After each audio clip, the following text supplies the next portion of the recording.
Imagine it's a sunny, late summer day and you've just returned from collecting your mail. As you drop the bundle on your kitchen table, the first item you see is a flyer, candidate John May for state legislator.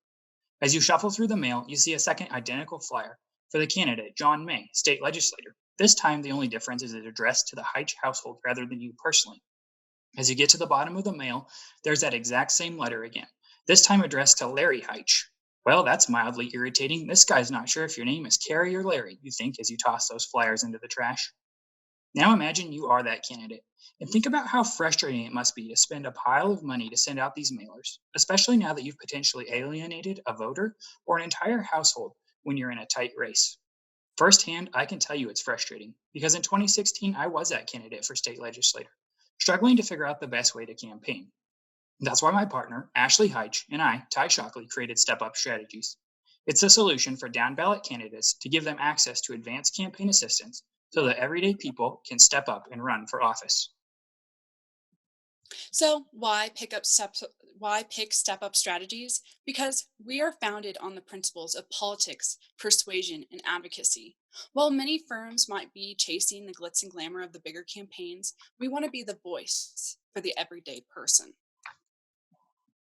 So about us, hi, I'm Ashley Hyche, and I'm the marketing strategist here at Step Up Strategies. I have vast experience in branding and campaigns from local and regional organizations. Before starting Step Up Strategies, I ran my own successful online clothing boutique here in Wyoming. And then we have Ty Shockley, who is our political strategist, who has ran for state legislature and has been in the White House. We both are very proud of our Wyoming roots as our family came here to Albany County 6 generations ago. And we want to honor the strength and spirit of the people that live here in Wyoming. So, what services are we going to be offering? Well, we're going to be offering websites in the ways of both blog type websites and full service websites. And then we're going to be providing content for those websites, both in the ways of press releases and write ups to materialize our customers' ideas. And then we're going to be providing creatives, both in the design and production of those branding materials.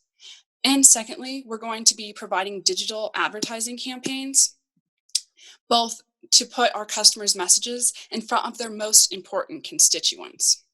And these digital advertising campaigns are going to look like targeted digital campaigns where we can actually assess their demographic, psychographic, and connect someone that is most likely to vote for that candidate based on what they're interested in, such as, say, like Mike Rao is running for state legislature and he connects with men over the age of 40. And we're going to be able to connect those people with our candidate. And then additionally, we're going to be offering geofencing campaigns in the ways of being able to put radial fences around our counties and be able to kind of assess where these people have been and what their interests lie in, and be able to connect people that are more likely to vote for our politician in front of them. And then additionally, we're going to be offering display and remarketing campaigns because it takes almost 5 to 7 times for someone's brand to stick and resonate with a person. And so we believe that we need to target in on those people that are most likely to vote for you. And then additionally, we will be offering social campaigns and search optimization campaigns and email marketing. So, why does digital marketing work, you ask? Because your cost per constituent is going to be 10 to 100 times less than a typical direct mail piece. While, a typical direct mail piece might be costing dollars, we're going to be getting pennies on that. And then additionally, we're going to be able to have a 97.2% internet penetration rate. So every 97 people out of 100 people will be able to target with our candidate's message. And then we'll be able to use affinity targeting to connect the right voters with the right constituents. So based on what they're interested in, we'll be able to connect them. So when we want to take a look at some of our marketplace competitors, we have Majority Strategies, which is a Florida-based GOP advertising data and print firm. And they did participate in the legislative cycle in Sheridan County, but they do mostly concentrate on big campaigns, and we are going to be targeting those down ballot candidates. And then additionally, we have Three Elephants Public Relations based out of Jackson Hole, Wyoming. And they also are just targeting those big campaigns. Looking towards Be Calm Solutions based out of Lincoln, Nebraska. They're doing the same thing in Nebraska. However, they tried to infiltrate the Wyoming marketplace last campaign cycle and they were unsuccessful. And so we believe by bringing our Wyoming roots, we'll be able to, in our connections, we'll be able to have a better infiltration rate in Wyoming. And then lastly, looking at AMBI Mail and Marketing, which is a Casper, Wyoming firm specializing in direct mail. They've just not been able to infiltrate the digital space. And while they did do $220,000 in the last campaign cycle, we believe we can take some of that market share with our Wyoming values and our digital expertise. So, when you're looking at some of the growth goals here in the next 5 years, in 2020, we hope to generate a net profit and get 10% of our target market. And then we want to establish our brand credibility. And then in 2021, we want to secure an annual contract with some of those campaigns and reach beyond the plethora of campaigns to establish some of that cash flow. And then in 2022, we want to establish or expand outside of our down ballot market share and hope to capture 20% of that market share and secure one top ticket race. And then looking beyond that scope, we hope to establish our brand as a regional expert on down ballot races. And then with all of that data that we've gotten through the last couple of years, we hope to responsibly utilize and further the monetization of that data. Just to look at what the addressable market is, in 2012, there was about 1.8 million in political spend on campaigns in the statewide legislative races. Now, by 2018, that number had grown to over 14 million in spend. Now, it is worth something to note that in 2014 and 2018, those were years where all five of the statewide elected offices were also up for re-election. So you see upsized spend in those years. However, even just the legislative races alone are approaching $1 million in spend each cycle. Just to break down a little bit more on the 2018 race, exactly where where the costs come from and where people are spending, roughly about 14% of the spend or less was going to digital advertising. And actually, digital advertising was such a new category, it wasn't specifically tracked in the data. But in advertising miscellaneous, we were able to drill down and see most of that was actually digital advertising. But when you compare this to nationally, Wyoming, this is a piece of the pie that can actually grow in this growing pie. Because nationally, campaigns are spending 20 to 25% of their budgets on digital spend here in the 2020 cycle. And then it's also interesting to note that graphics and website fees was less than 1% of the total campaign spend in the 2018 cycle. And if you look at our current incumbent legislators, less than 50% of them even have a functioning website. And of those that do have websites, about a quarter to a half of those websites contain broken links, outdated information, or just aren't relevant anymore. So there's tremendous potential for both incumbents and challengers to utilize this platform to reach out to their constituents, to spread their message, as well as fundraise and do other activities for their campaign. So what are we asking for today? Ashley and I are seeking $15,000 to jumpstart our operations and really accelerate into this election season that is upcoming. As we approach the upcoming election, the majority of the money will go into our technology costs. We need to invest in some more computer hardware and software to be able to best utilize and meet the needs of all of our clients. Additionally, a portion of the money will be administratively spent on a legal review of our operating agreement and some accounting functions. And finally, we will use a portion of the money to create our own targeted digital advertising campaign that we will run in the second half of May. And we use this money to buy ad space to target people that are researching or looking up how to file the run for office in Wyoming during the file period that happens here in the coming weeks. So just how does this translate into the potential profit? Well, if you look at our projections, is that we will have a fixed cost that we will be able to break even if we are able to service 8 campaigns. And servicing those 8 campaigns represents about 5% of the total legislative campaign spend in the state of Wyoming. Just to give you a breakdown of kind of how we project the revenue to work, the campaign, the websites, content, and creatives will be ancillary in addition to the main driver is the digital campaigns. So we estimate that a typical campaign will spend about $2,000 a month on their digital advertising, and that the average life cycle will be about 3 months for these campaigns. Now, this would be Yes. similar in cost to sending out direct mailers. Now, of those digital advertising costs, the main expense for us is buying the digital ad space, which we estimate to cost between 65 and 70% of the cost. Now, after we achieve our first 8 campaigns, each additional job one will contribute a 30% directly to our net profit. And if we're able to target and get 10% of the total market of legislative campaigns this year, we expect to generate a net profit of 40%.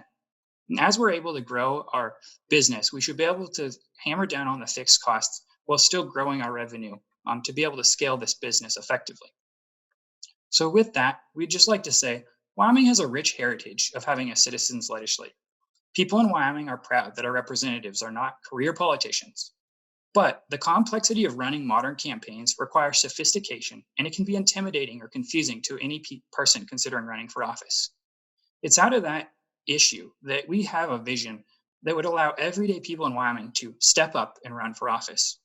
Now, the question is, judges, are you ready to step up and join us in pursuing our vision of Wyoming politics done right? We welcome your questions. Thank you, Tyler, and thank you, Ashley. We'll have you stop sharing your screen just so we can see the judges. And if you need to jump back and show a slide for any reason, feel free. Round of applause for Step Up Strategies. Excellent job. With that, judges, we'll kick it over to you for about 10 to 12 minutes worth of questions. Walden, why don't you kick us off? Cool. Thank you, guys. Good presentation. I've built and sold a couple of web and marketing agencies, so these questions are going to come from experience. But who's currently doing the work for you guys right now? Like building the websites, running the campaigns, who's going to do all that stuff? So we will be running our campaigns, and then we plan to, we have basic experience in web development, but we hope to just contract more experienced web web developers in through platforms like Upwork and other areas. And also reach out and hire people that are local to Wyoming as well. Cool. And then follow-up question here is the public going to be made aware of the data? So if somebody's spending ad campaigns targeting certain demographics, like things like that, would that be open to the public, or are you going to lock this down? Because the issue that I see happening is if I'm running for office or whatever, and I come to you guys, I don't want my competitors also using you, right? So are you only going to be taking on one contract at a time, or would you use the bait and the bait on the fishhook per se to allow other competitors to see who's spending money targeting what demographics, what their traffic is, etc.? Well, a lot of the data, depending on what specifically we're targeting and what we're doing, there's some different fair use restrictions on what gets disclosed and how that aligns. When it comes to races, if we're doing a race in District X, then and we're representing a candidate, then in that district we're only going to accept that candidate specifically. We won't represent candidates that are in the same districts in the same years. Gotcha. Thank you. Okay, Spencer, go ahead with the next question. So politics, I found your number astonishing on the amount, the spend change in the last decade. And it's also become tremendously more volatile and so party centric. To expand a little bit on Walden's question, I was thinking about the exact same thing about representing both sides of a particular race. And then that made me think of, do your competitors and do typically these companies take one side or the other, either blue or red, or do they share both sides of candidates and then just do like non-compete clauses so they wouldn't represent the other side? How does that all work? So some of the competitors that we have are specifically focused on GOP. Some are specifically focused on the Democratic Party. Some are independent focused or third party. But then additionally, some firms are just open to all. And Ashley and I's approach to that is when we're working with a candidate, we want to work with somebody that has a clear vision and passion, and that's the reason they're running, especially at these down ballot races and at these levels. There's some outside groups that maybe fund or only do work with a certain candidate or a certain value set that's that's really restricted, and the money in those situations is kind of unsure of where it's come from. But I think with us, we want to work with people that have set convictions, and that's our main thing, and especially at these down ballot races. I mean, a lot of the races in Wyoming are actually really challenged in the primary, and it's the primary, or the primary is where the competitive race is. And so we'd be interested in picking up those clients for their primaries. If they're in a area that's predominantly GOP and it's just the GOP primary that they're running in primarily, we'd want to target that. If they're in a different county where it's mostly Democratic voters there and they come to us, we're going to work with them, independents as well. So we want to just work with people with strong convictions. Yeah, and I'll just go expand on that a little bit. If you looked at our kind of operations plan and expanding in the next couple of years, we hope to bring on people that have a diverse. We want to bring Republicans on and Democrats and people of independence viewpoints, because we think that that's just going to make us a well-balanced firm and be able to represent people, that have these strong convictions, but in these different areas. Well said. Thank you. All right, Stephen, go ahead with your question as well. Okay, very good stuff, particularly good business plan. I really enjoyed the writing and the reading on the business plan, so thank you. I have kind of a backwards question for you. This is Wyoming. How do we know that there's a critical mass of candidates out there that really would enjoy employing the digital techniques and websites and that type of thing? What testing have you done, or piloting do you plan? How do you know there's a market in Wyoming for this kind of advanced service? I think that's a great question. And I think especially more relevant than now, more than ever, being as we're meeting right now over Zoom, over digital realms. I've been able to talk to some folks that work as consultants on different races here in the state of Wyoming, and they say along the whole Front Range, of the United States, that these smaller races are becoming more and more important, and your ability to connect with your constituents is becoming increasingly important. And we see that in the trends in the amount of money that's going into politics in Wyoming. And it's even more important. I was just talking to a guy the other day who said, county commissioner race in my county is typically a guy signs up at the courthouse and we see maybe a sign or two for him in his yard, and then he gets elected. But now it's becoming important that we know who we're electing to these positions, and there's going to be more competition, because a county commissioner has the ability now to shut down your county in these unprecedented times, and issue stay-at-home orders, and it's really engaging the public. So I think, despite this crisis, it's a growing trend that's just going to be rapidly accelerating because of everything that's going on right now in our current state. Yeah, and I'll just expand on that just a little bit. Just what you guys were talking about before we started presenting, Wyoming and COVID-19.